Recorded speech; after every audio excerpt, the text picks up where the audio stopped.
I just try to give you an overview, maybe to give you an idea what can you do with thermophiles, microbes. I'm very happy that you are all, most of you are studied life sciences, biology, chemistry, and something like this. So I hope you will understand most of it, but maybe if not, there are some details which you don't need, but I'll talk about it. I'll try to finish in 30-35 minutes, so, and then I hope you will get an impression. So I'll show you what the importance of the new technologies, genomics, metagenomics, on biodiversity, and how we can use biodiversity to make interesting products for biotechnology. So the idea how to exploit basic science in order to make something good for society, for us, because our planet has a lot of environmental problems, so we can maybe solve also some problems. So I will just give you maybe an overview. What are the challenges of our society nowadays? I'll show you about extremophile diversity. These are microbes that live at high temperature, high pH, low pH, under pressure, and so on. So they are exotic microorganisms. And the last part, what can we do with these microorganisms, with these enzymes? So let's start with the challenges. You can see we are facing big challenge for all of you, and we are so happy that there are so many young people are interested in life sciences. Why we need life science? Climate is changing. It is not a fake news, it is really news. Climate is changing, it's getting warmer. You have resources is limited, oil is getting less and less, so we need other resources for the future. Energy is a problem of the future. Mobility, nutrition will be a problem because we are getting more and more people on our planet, so we have to solve these problems. Growing population. So you can see there are a lot of challenges, and this is, I think, we are experiencing a revolution nowadays for science. We can do a lot with science. We can solve many problems if we apply science. So this is very, very important, but it should be very interdisciplinary. Don't only use biology, chemistry, physics. You have to think together in a team in order to solve so many problems that we face in the future. And these are goals from United Nations about the future. And there are so many important things like water, resources, environment, and so on. And all of these things we can contribute with science and technology. So we need really good science, good technology.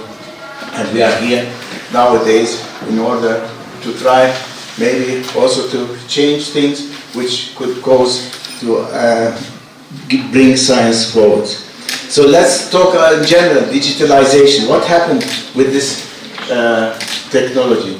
We are experiencing a revolution also in digitalization. Every one of you has a smartphone, and so it changed so quickly.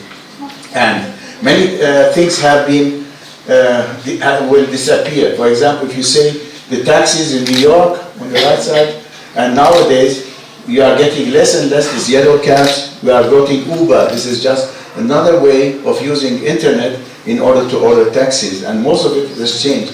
So this is called disruptive technology. By digitalization, you change the whole technology. You are getting something new, and this we have to face also in science and technology. See after about this is the Pope election, 2005, 2013, and you can see smartphones. 2005 was nothing here, and 2013, within 8 years, it has been a dramatic change in our lives, so quickly. So this is the biggest challenge in our life. Things are getting faster, faster, faster, getting a lot of information. What to do with all this information? How we can take it as a chance for the future? So this is just to show you things are changing dramatically, and we have to react. Time is too short. Look at smartphones. 2007, 1.4 million. 2016, 212 million smartphones are available on our planet. So it's changing dramatically. Apps, you have apps. 2007 were only a few hundred apps. Now you have 2 million products by apps. So it's dramatic change. And you are of course young and you are clever and so on, but still it's too much. We are getting many information, but this could be a chance and a challenge for the future. Just to show you the technology, how digitalization changed our life. In the past, for 500 million people to use radio took 37 years. 500 million people to use television, it took 13 years. So 500 million people use it. For Twitter, 500 million people in 1 year they are getting used to Twitter or Facebook. So things are getting shorter, faster, and there's a big problem for all of us. So we have to find out, not that to say as a problem.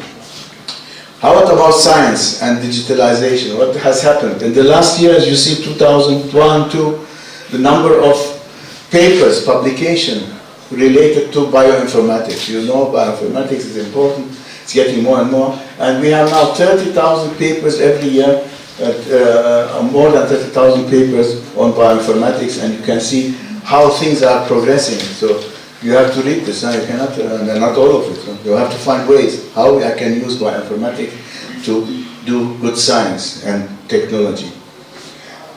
Interestingly, I know that you are also familiar with Genome Project, the sequencing the whole DNA of human beings and bacteria and so on. This is the Genomic Project, 2011, it was so few projects, 14, 15, 16. You can see 30,000 genomes projects have been initiated in 1 year. So it's dramatic change in our life. And most of it, they are doing genome, metagenome, and so on. So it is a lot of work, but it's a lot of bioinformatics. And most of it, the whole sequencing, genome sequencing, is taking place with bacteria. So there are around 56,000 bacteria that have been sequenced. And each bacteria has thousands of genes, and this is, you get the information. Eukarya, there are 500 something. Of course, genomes of higher organisms. So you can see it is a dramatic change in sequence in these technologies. And since we are working with extremophiles, I told you extremophiles, these are microorganisms that live at extreme conditions. Not we don't like extreme conditions, but some of them like very much. Thermophiles, hyperthermophiles, cycrophiles means cold temperatures of cold, hot. So many are being sequenced, so we can use this information to make interesting products, interesting processes. Is it okay so far? I'm too fast? No, slowly. But I can't be slowly, you can see it's taking so fast. Everything is getting faster. So what's happening? In red, it's getting faster, you have to explain slowly, otherwise you won't understand. So you can tell me, if you don't understand anything, I can repeat. So it's not so very official. So the red one is the, you get the information, it's explosion. You're getting more and more information, but we can analyze in blue one, it's much less. So there's a big gap between information that we get and what we can analyze. So we have to fill this gap, we have to find ways. So we have to not only, if you get information through Google, you don't have to learn this, you can look and quickly, so you don't have to learn this university. What you have to learn is how we can use this information. So it means new competences should be available. You have to be another competence to think, how can I analyze, how can I use this information for my project and so on. So this will be the challenge of the future. So this is another challenge. You see coal, crude oil is getting less and less. So we need new ways of producing energy, making products, polymers, and so on. From where do we get the resource? Oil might get depleted, let's say in 50 years or 30, I don't know, but we need new way to produce new products. And one way is the new wave, it's called the renewable resource, which is based on plants, biomass, and so on. So you can use biomass as a resource to make products, to make energy, and so on. So this is another challenge. So this is the reason we need people like you, life science, chemistry, physics, biology, integrated in order to make products and to make energy from biomass and not from oil and crude oil. So this is another big challenge. Things are getting better and better in biotechnology. So biotechnology is the application of a living system, enzymes to produce product and make good things.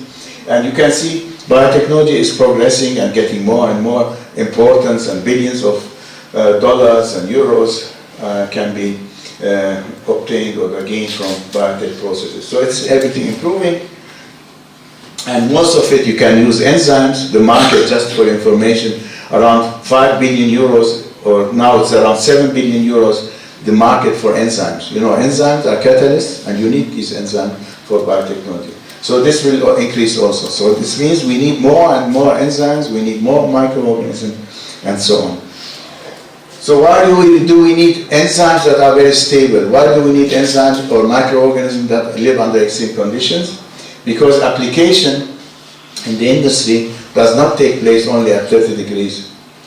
Starch industry works at 100 degrees. So you have to have thermostable enzyme. Textile industries, high temperature, high pH. Paper, pulp industry, high temperature, high pH. Dairy and food industry, low pH, low temperature. So you can see for industrial application, it is not enough to have enzymes which are moderate, and so this will not help. So we need extreme conditions, extreme enzymes which are very robust. So I showed in the first part that we are really in need of new product, biotechnology processes, integration of technologies in order to make nice products. The problem is we don't have enough enzymes, good biological systems that are active under these growth conditions and so on. So we need microorganisms from nature. And the nice thing about our universe, we have in nature so many microbes in the oceans, on the planet, everywhere. But the problem is if we isolate classical microbiology, we can only get 1% of these microbes. They live in the lab. So if we bring them to the lab and they only live 1%, and the other 99%, they don't like to grow in the lab because we don't know the real conditions and so on. So how can we get information about these microbes that cannot grow in the lab? What can you suggest? You isolate the DNA from these habitats, and this DNA can be sequenced, ABC, and all the bases, and we can get them information about the microbes, about these enzymes, but you don't have the microbes, you isolate only DNA. So this is what you call this technology. If you only isolate DNA from nature and analyze it and get information about enzymes and everything, it's called metagenomics, because it's a mixture of microbes and it's from the environment. And the upper part is classical microbiology. But as I said, digitalization has changed our life. Also technologies, we are now very fast. We can get a lot of information about these hidden microbes that don't grow in our lab. So what we do, just to give you impression, how do we work? We have a sample from hot spring. We isolate microbes, grow them, we isolate them. Or we take DNA from the whole mixture and then analyze DNA. So we call this metagenomics. And if you get the information of DNA sequences, you can screen for enzymes, you can look what type of enzymes we have, cellulase, protease, lipase, anything that you like, and then you produce these proteins as enzymes, and then go after characterization, work with the industry, and show that this works for the application. So this is the strategy that we follow. So you can analyze the DNA, as you see on the upper side. But in the cells, what do we have still? DNA. What comes after DNA if you make transcription? DNA, and then it's a double helix, and then you'd like to make a protein. RNA, messenger RNA. So this is the. So RNA is also in the cells. So why we don't analyze also the RNA, the sequences? What does this help? Why it's important? It gives you information which genes are active, which genes have been transcribed to RNA and to protein. So we do this also. The RNA again, and DNA also, and we call this not metagenomic, it is transcriptomic, which is because it has to do with transcription. and then you get more information. So we get millions of sequences from DNA, from RNA, and then you need a bioinformatic group, of course, in order to analyze, make this annotation, and get enzymes. So as you see, two technologies, DNA, RNA isolation, produce enzymes, and try to find application. So this is, I'll show you some. For example, this is in Portugal, Azores Island, where the temperature is around 100 degrees in the sample. And the Azores, in the middle, in Atlantic between Europe and United States and America. So in the middle there are 5 islands, and there we go usually with colleagues from Portugal to analyze these samples. This is one interesting place to find these microbes, because we like to see about diversity, about enzyme, because as I said, 99% is still hidden. We have to bring them to the lab. Another interesting place is, of course, Italy. Italy, they don't have only pizza and espresso, they have also hot places, and this was a group near Volcano Island. These are professors from all over the world which are interested in extremophiles. We met together and tried to make a small project. And this is called Volcano Island in Sicily, near Sicily, a very small island. And then this place you can get also in the sea, on the coast. There's one place which is hot, and then my colleague Stetter, he tried to find this place by an electrode, and then it was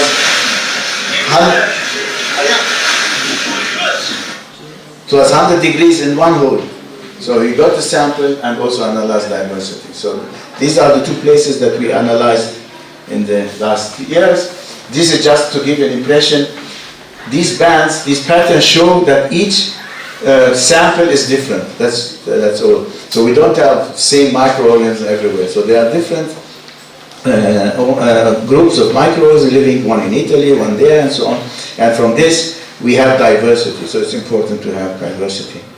So what we did is we tried to see what happens if you take the original sample. You find bacteria are here, and now we put cellulose and in the lab and let them grow. What happens? We change the microbial community. So this shows us only that by giving them, as if we go to McDonald's and eat hamburger and the other go to pizzeria, eat pizza. So there are different groups of microorganisms going, one here and there.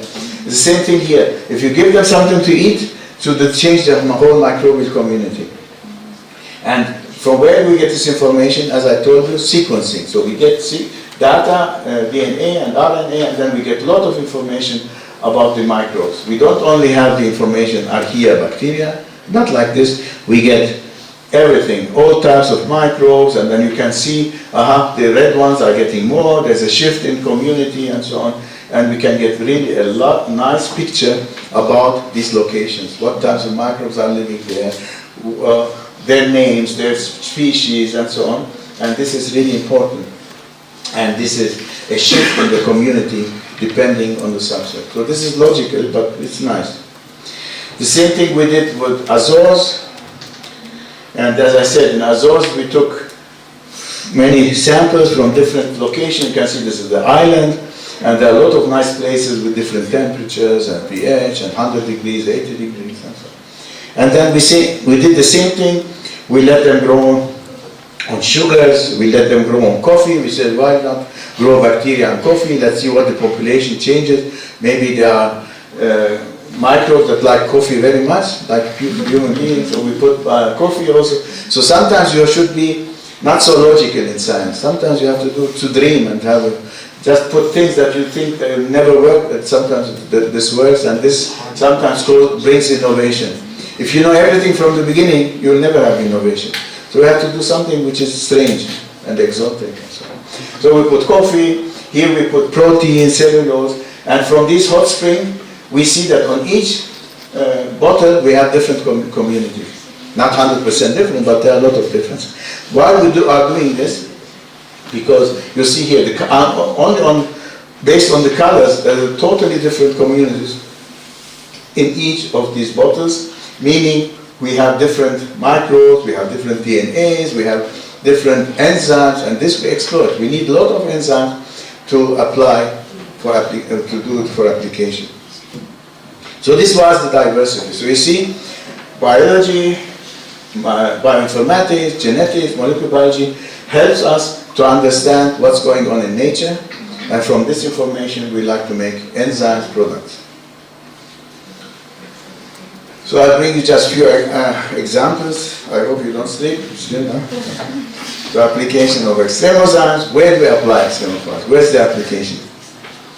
So application, as I said, we need technology which is inspired by nature. We learn nature, and this nature, the information that we get, we can make products. This is on the Azores Island. It's also very nice, and you have a lot of nature, but you need also microorganisms. So as I told you, we have to now think of different. We don't have in the future crude oil anymore. So we need biomass, substrates, sugars. Our planet is full of biomass. As long as we have sun, we have CO2 fixation, we have plants, and so on. And we don't have only plants on our planet, we have also algae. Our planet is full with 70% of water, and in this maritime system we have a lot of algae, and these are made of sugars, protein, and a lot of things here on the right. So this means why we cannot exploit the biomass of nature to make products. Of course, we should not compete with food.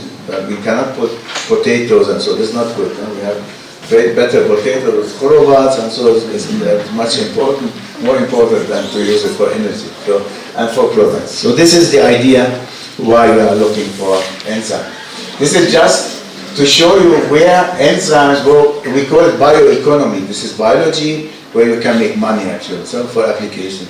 So you can see this is only Germany. How many people, for example, car industry, we have more than almost 750,000 people working in the car industry. In construction, mechanical engineering, food, and so on, million of people are working there, and most of these technologies, they need biotechnology, polymers, new compounds, new product, pharmaceuticals, agriculture. So you can see the application is so broad of these technologies. So we have to find new things. So this means just to show you that we cannot only be biologists, we cannot be only chemists. You have to learn to talk to each other, in a team, to work in a team, and this is the trick of the future. Complex systems. So what we need is, in addition to digitalization, chemistry, biochemistry, mechanical engineering, and so on, you need logistics. If you like to work with algae, from where do we get algae? How can I dry algae? How can I transport algae as a substrate? So this is logistic, mobility. You need, of course, scientists to understand these things. So we call them scientists with social responsibility. If you develop a technology, you have always to think about why I'm doing this. What is the consequences for the society, for our environment? Is it a problem? Is it not a problem? So these things you have to think about, and you have to think about technology transfer. If I produce something, how can I bring it to the industry? So this is the future, interdisciplinarity, talk to each other, work in a team, and don't be shy and say, no, I'm doing only biology. This will never work. So you need everything together in order to get to this bioeconomy, to this application. So this is the future bioeconomy, meaning you have feedstocks, all different substrates from algae, from plants, and so on. You have to use enzymes to make them small. You have a chain of sugars, you make them smaller, and you get a lot of interesting substrates, and this you can make fermentation. So microbiology is also good. Fermentation, make nice products, vitamins, and so on, and you go for application. So this is the way how to proceed in the future. And I said you could use starch, sugars, and so on for a substrate, but this is not very ideal. It's better number 2, lignocellulose, which means waste of plants and so on, or aquatic biomass, algae, all these substrates. And you can use this as a source for biomass, and then make all the technology, including for enzymology, microbiology, chemistry, separation, production, and everything. So if you see cellulose, is it very complex substrate? The plant material. You have lignins inside, you have hemicellulose, cellulose, and for this you need enzymes. So this is the trick, how we can use enzymes. So this is the reason we look for better enzymes all the time, more efficient. So this is just an example to show you where hemicellulose can be hydrolyzed, always from chains to smaller sugars, and then we can find enzymes that are working at 100 degrees or cold also, but the most interesting one for us are till 120 degrees centigrade. So in boiling water, the enzymes are working and they are degrading polymers. So the same with cellulose. Cellulose is present. This is also cellulose, but you cannot degrade it. We have to heat it to make it smaller, and then and use enzymes and so on, and then you can get sugars like glucose as a product. And we find a lot of interesting enzymes from these microorganisms, extremophiles.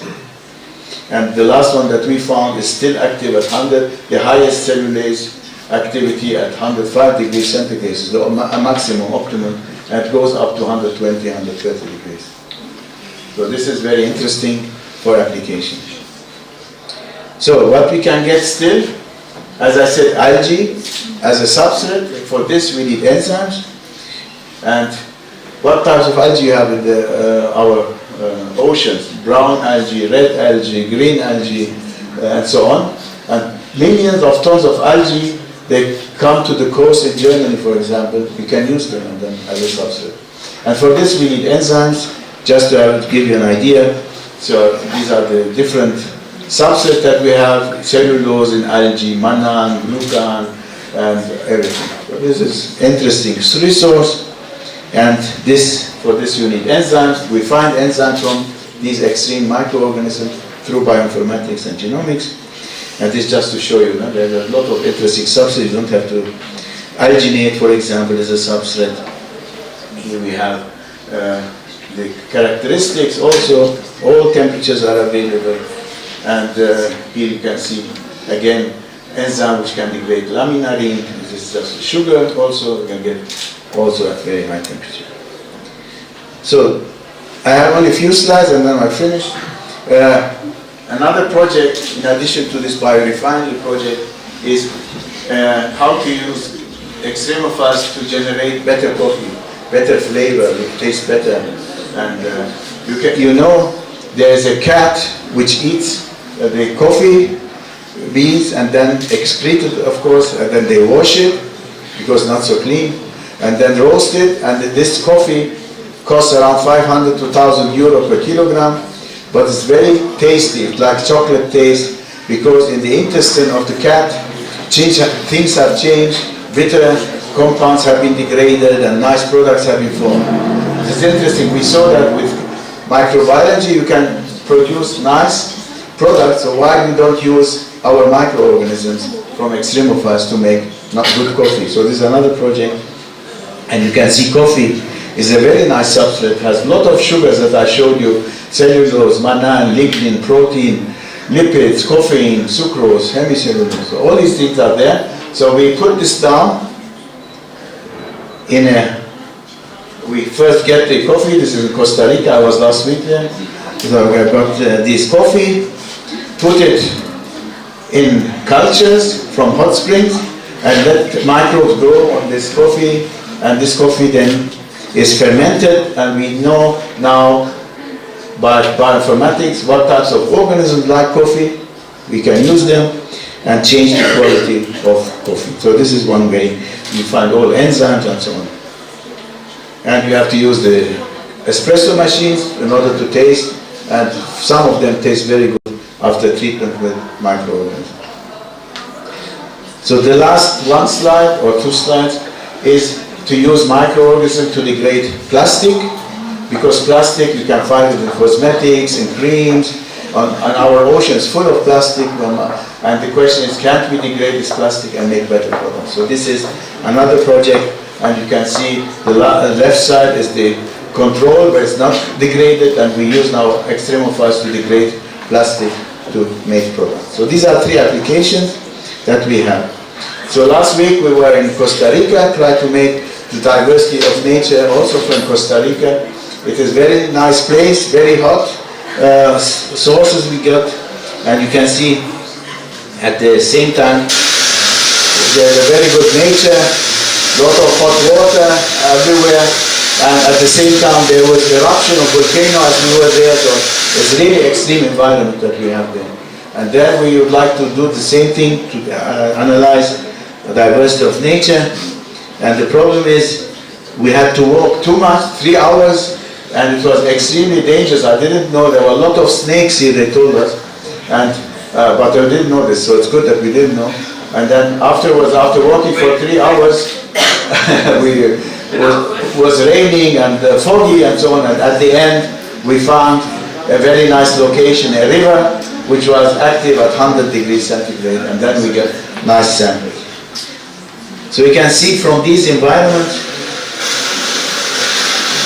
how we can get a sample. You can see it's very dangerous sometimes, boiling, and you have to take a sample and then try to study biodiversity. So, but what about, and then I was going to go back. It was a problem because the shoes were destroyed and we couldn't walk again. So we were lucky to find a horse, and I had to go back with the horse for another 3 hours. I've never been on a horse. So you see, extremophile is very important. You do things that you don't do usually. So the last slide is, why not diversity in Armenia? So we were yesterday in Jermuk. We got samples also from interesting environment in Jermuk. And there are also nice places where you can study diversity of nature. And we hope now to compare all these diversities worldwide together and try to find interesting products and enzymes from this environment. But the problem was how to get there. I don't know if you have been there before. So easy, it is not very easy. This was really a big problem, how to get there. I don't know, we didn't see where is the road. There was no road, but the car, this Jeep was driving and it came like this, so it was almost, almost an accident. You can see this one. But we reached there and it was really very, very nice to get a sample from all these difficult locations. So if you have to achieve something, don't hesitate, do something complex, try to also go to your, to have an ambition to get also things for which not everybody goes there, so it's always nice, and you see there's everywhere water and so on. So this was in general what I was going to talk to you, to show you that this is the collaboration that we have with some companies, Nestle, Bayersdorf, Clariant and so on, and that's to show you that in order to get information about the production of interesting products, to save our environment, you need enzymes, you need microorganisms. So life science is extremely important for the future, and we need people like you to fight and bring things to the market. Thank you for your attention.